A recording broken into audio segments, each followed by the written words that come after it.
There's a section in Plutarch's The Rise and Fall of Athens, which is worth going over because it describes the important relationship between the between philosophy and the military generalship, and it sort of also provides a new perspective on one of Plato's dialogues, Laches, which I'll talk about at the end. So in this section where Plutarch discusses Nicias, the Athenian military general, and the expedition of Syracuse, which was ultimately a failure. Nicias was ultimately captured and executed on this mission. It's known as one of the significant moments where the Athenians went from being on the rise to being on the downfall. So the expedition initially started out pretty good. The Athenians were doing well, and then the Spartans got involved and started backing the Syracusians. So there was a certain point in the expedition where they had to the Athenians had to make a decision. Do they go home, abandon the expedition, and save the army, or do they stay and risk everything? And they ultimately decided to leave, but Nicias, who was famous for being superstitious, wanted to wait. I think it would have been like a month longer than they originally were planning to go, because there was a solar eclipse, and this was like a bad omen. So Nicias postponed leaving for another I think few weeks, and this ultimately led to the downfall of the entire army and the execution of Nicias as well. Not by the Athenians, but by the Syracusians. So Plutarch says, at the very moment when all the preparations were complete and the enemy, not suspecting any move of this kind, were off their guard, there occurred a nocturnal eclipse of the moon.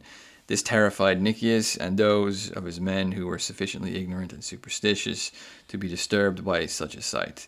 Eclipses of the sun towards the end of the month were by this time understood, even by the uneducated, to be a cause of some way or other by the shadow of the moon. But in the case of the moon, what it could be that crossed her path and caused her, while she was at full, to lose her light and give off so many different colors, they found far more difficult to explain. They were convinced that it must be a supernatural portent and a warning from the gods that fearful calamities were at hand. The first man to attempt to explain in writing the illumination and eclipse of the moon was Anaxagoras, and his account was the boldest and the most lucid of all. But this was a recent theory, nor did it enjoy much repute. In fact, it was still treated as a secret, confined to a small circle, and only communicated with great caution rather than with confidence. Public opinion was instinctively hostile towards natural philosophers and visionaries, as they were called, since it was generally believed that they belittled the power of the gods by explaining it away as nothing more than an operation of irrational causes and blind forces acting by necessity.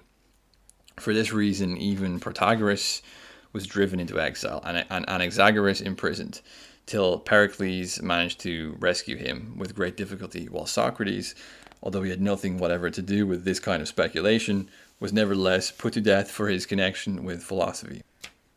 It was not until later that the glorious fame of Plato shone forth, and served not only through the example of his life, but also through his teaching that the forces of nature are subject to a higher principle, to dispel the odium which had attached itself to such theories, thereby enabling them to circulate freely.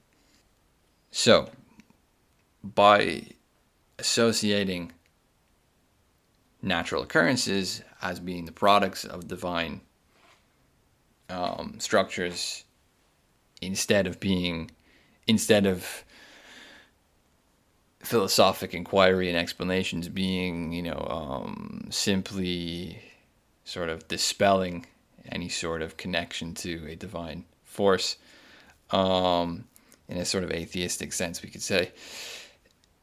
Plato managed to facilitate the further speculation and inquiry into these forces without sort of claiming that they were just random events with no sort of divine structures or completely separate from anything godlike and so forth. Now, it's interesting that this is brought up because Nicias made a huge mistake here by being superstitious, and one could argue that it costs the downfall of Athens, or at least one of the significant events which triggered that downfall. So there was a clear necessity within the time to be able to actually make more reasonable decisions without relying on superstitious phenomena in order to, sort of guide our decision making. We can't let, the full moon or something guide our decision making. We have to understand what causes these events so that we can sort of, I suppose, get some more agency within the situation and make our own decisions. Had Nicias done that, the Athenian army would have made it back home, and he wouldn't have been killed, and most of the soldiers wouldn't have been killed. So this is interesting because Plato has a dialogue called Laches, which Nicias is a character in. And the dialogue is about, it's kind of known to be the inquiry into courage. We normally don't read these dialogues within a historical context and think about a kind of commentary, we could say, that Plato was trying to make on the history of Athens, or on the structure of society within Athens at the time. But I think you could read it that way because Nicias is a superstitious person, but he was also known to be an extremely cautious person. So superstition and caution here are kind of put in the same category. If you're superstitious, it's not necessarily that you've got this really visceral belief in divine forces. It's actually that you're constantly hesitant. You're constantly unsure of what to do in any situation, and you're constantly second guessing everything. We shouldn't go now because it's a full moon. You're kind of looking for excuses not to act or not to make decisions. And in that dialogue, which is called Laches, Nicias is in sort of a dialectic with someone called Laches, who's much more of a kind of gritty soldier who makes decisions and is in character very different to the older, more cautious, more hesitant Nicias. Now, within modern philosophy, what will happen is someone will look at that dialogue and they'll say, okay, well, what argument is Nicias making? What argument is Laches making? They're existing within an opposing part of a dialectic. Courage is, having grit and courage and bravery and standing at your post and being willing to sacrifice and die and so on. And then Nicias will say, no, courage is being able to make good calculations in battle. So this is, from a modern perspective, we probably read this and say, well, courage is some sort of mediation in between, the synthesis between the two things. It's having as kind of spirit, personal virtue, grit, discipline, but it's also being able to make some reasonable decisions, because if you just act recklessly the whole time, well, you're just acting stupid and recklessly. You're not acting courageously. There's a difference. So there's some sort of synthesis between reason and between spirit, which gives you courage. Now that's fine. That's a pretty good argument. That is basically what's being said in that dialogue. But the element of superstition is never discussed. So if you think about Nicias as someone who's known to be superstitious, actually, interestingly enough, it's the rational person. It's the rational, hesitant, cautious person who's superstitious and therefore not rational in their own in their own right. You could even infer that Plato's writing that dialogue to claim that we shouldn't have overly cautious and rational people in charge of the military or in charge of society because they don't know how to respond to situations. They don't know how to make decisions in situations and um, um, um, act and decide with a sense of purpose and conviction. So they end up getting caught into these situations where things go catastrophically wrong. The story of Nicias is basically the story of a catastrophe which emerged through too much caution. And that excessive caution was actually expressed through superstition, through an overdependence on like being given signs by observing natural forces and interpreting whether or not one should or should not do that. In a modern psychological sense, we'd probably say they're projecting their sense of responsibility to make a decision onto these forces and so forth. I don't know whether that's a good argument to make or not, but there is something within Plato which could be read as a subtle critique of cautious authority, excessively cautious authority. And this is interesting for contemporary time because this is what we live in today. We live in a time of catastrophes through too much caution in many ways. Think of the COVID lockdowns, right? It's like the society of risk aversion turns into its own catastrophe. Right? You respond to one catastrophe or crisis in an excessively cautious way, and you cause another catastrophe or crisis.